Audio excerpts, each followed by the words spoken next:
अंदर से कुछ हद तक। तो ये सब बहुत पॉजिटिव खबरें हैं जो मैं आपको बता रहा हूं इस वक्त। मगर याद रखिए कि अभियान जब इस तरह का चलता है जिसमें 400 घंटे से ज्यादा हम इन्वॉल्व रहे हैं अभी तक, पूरे सेफ्टी प्रिकॉशन आखिर तक सेफ्टी प्रिकॉशन जो है वो अपनाए जाएंगे। किसी चीज पर भी प्री मैच्योर कार्रवाई, प्री मैच्योर अनाउंसमेंट करना जो है वो गलत होगा। It will be against all principles.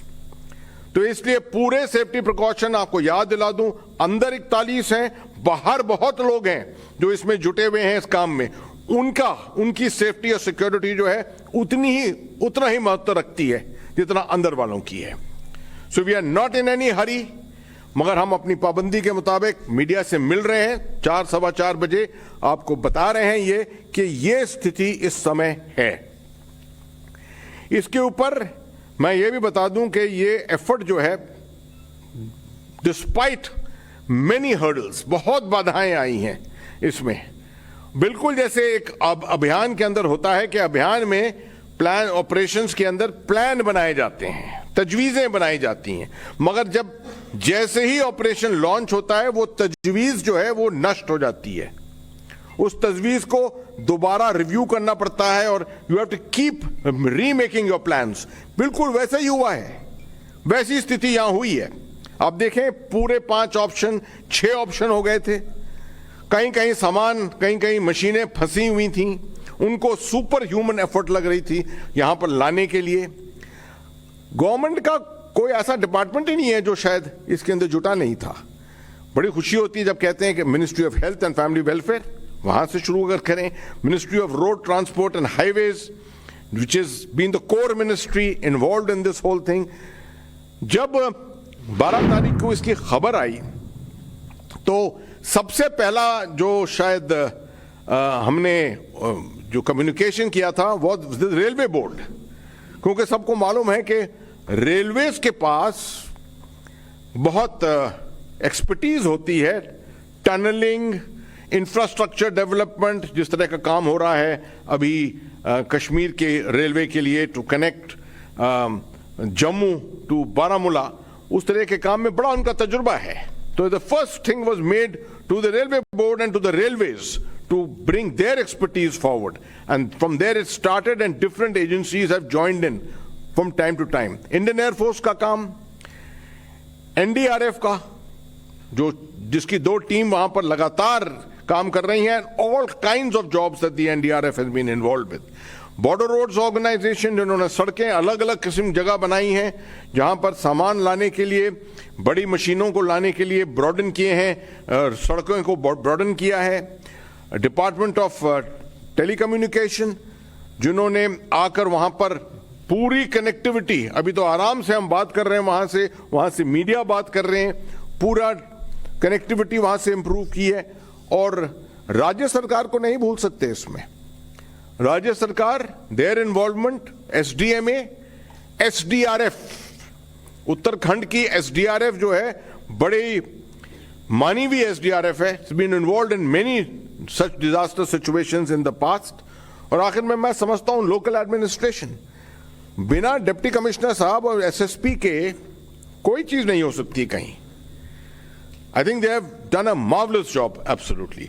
मगर ये सब तब मुमकिन होता है when the directions from the top are absolutely clear cut। अगर डायरेक्शंस हैं ऊपर से, अब ऑनरेबल प्राइम मिनिस्टर से, आप मानिए प्रधानमंत्री से देखिए, वहां से PMO, प्रिंसिपल सेक्रेटरी खुद कल गए वहां पर, मुआयना किया पूरा, took stock of the situation, gave directions, additional resources की जरूरत थी उस पर डायरेक्शंस दिए, बात की, अंदर सबका मोराल और मोटिवेशन बढ़ाया वहां पर। All this has helped in making sure that जितनी रिसोर्सेज, जो बिखरी हुई रिसोर्सेज हैं, उन सबको एक साथ एकजुट करना और उसका इफेक्टिवनेस निकालना, उसका लाभ निकालना, that is the work of the leadership and that is what exactly has been done here, along with of course the Ministry of Roads, Transport and Highways। General VK Singh साहब वहां खुद मौजूद हैं, ज्यादातर वक्त वहीं पर मौजूद थे। और यहां तक कि जहां पर भी एक्सपर्टीज भारत में है, जहां पर भी जो कोई ऑफर कर रहा था उसको एक्सेप्ट किया, उनको एनेबल किया वहां जाने के लिए। बड़ी खुशी है, जनरल हरपाल सिंह, पुराने हमारे डायरेक्टर जनरल बॉर्डर रोड्स और इंजीनियर इन चीफ, जिनको बहुत तजुर्बा है टनलिंग का, उनको भेजा गया वहां पर, वो अभी भी वहां पर मौजूद हैं। तो इस तरह से ऑल ऑफ गवर्नमेंट अप्रोच को प्रैक्टिकल तरीके से जोड़ा। मैं समझता हूं इसका बहुत दिनों से हमने शायद इतना बड़ा एग्जाम्पल नहीं देखा है। अब मैं आपको बताऊं कि कल शाम से क्या क्या चीजें हुई हैं वहां पर। ये सब जो आपको बताया है मैंने, वर्टिकल ड्रिलिंग भी चलती गई। अभी इस समय वर्टिकल ड्रिलिंग 45 मीटर्स, कल मैंने आपको 36 मीटर बताया था, अभी 45 मीटर पे है। मैं आपको इसलिए बता रहा हूं कि हमने अभी तक सब कुछ बंद नहीं किया ये सोचकर कि हमारा हॉरिजॉन्टल प्रोब जो है वो सक्सेसफुल हो गया है और अब सब कुछ सही है और सब कुछ जो है वो खत्म होने वाला है। ऐसा कुछ नहीं है। जितने ऑप्शंस हैं, ऑप्शंस अपनाए हुए हैं। अभी तक 45 मीटर्स तक वो ड्रिलिंग पहुंच गई है। ये रिडंडेंसी के लिए है कि अगर किसी भी हालत में आखिरी क्षण तक अगर हमको कामयाबी नहीं पाई, कहीं नहीं मिली, तो उस हालत में ये 45 मीटर जो गए हैं ये बहुत हमारे लिए सक्सेसफुल जो है वो हुए हैं। वो हमारे लिए बहुत इंपॉर्टेंट रहेगा, महत्व बहुत इसका रहेगा वहां पर। बाकी जो एफर्ट्स हैं पीछे से वो भी चल रही हैं, ब्लास्टिंग की भी चल रही है। तकरीबन 12 मीटर वहां पर अचीव हो गया है। जो बाकी मशीनरी आ गई है उसको अभी स्थिर रखा हुआ है कुछ जगहों पर, मगर जैसी जरूरत पड़ेगी अगर, तो वो सब मूवमेंट वो भी शुरू हो जाएगा। मैं आपको बताता हूं चंद एक बातें कि जब इवैक्यूएशन फेज आएगा, और हम उम्मीद करते हैं कि जल्द से जल्द आएगा, प्रार्थना करते हैं, उम्मीद नहीं करते हैं, प्रार्थना करते हैं कि जल्द से जल्द ही आएगा, तो एनडीआरएफ का इसमें रोल बहुत इंपॉर्टेंट है। 3 टीम, 4 जवान की टीम, 12 लोगों की वो बनी हुई हैं, अंदर जाएंगी ऑर्गेनाइज करने के लिए। ये पूरा वो फ्रेश है, ऑर्गेनाइज करेंगे जाकर अंदर।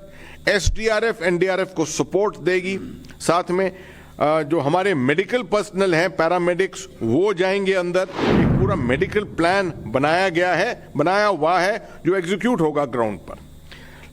पूरा जो लेबर है उसको ब्रीफिंग उनको इसके मुताबिक दी है।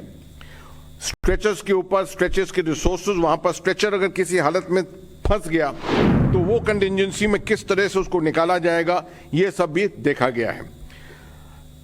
ये अंदेशा लगाया है कि एक एक इंडिविजुअल को, आउट ऑफ द 41, एक एक इंडिविजुअल को तकरीबन 3 से 5 मिनट लगेंगे निकालने के लिए, ईच वन इंडिविजुअल। तो आप लगा सकते हैं कि आउटर लिमिट अगर हम देखें कि 5 मिनट अगर लगाते हैं एक इंडिविजुअल पे, वो तब एग्जैक्टली कंफर्म होगा जब पहला, दूसरा या तीसरा इंडिविजुअल निकले।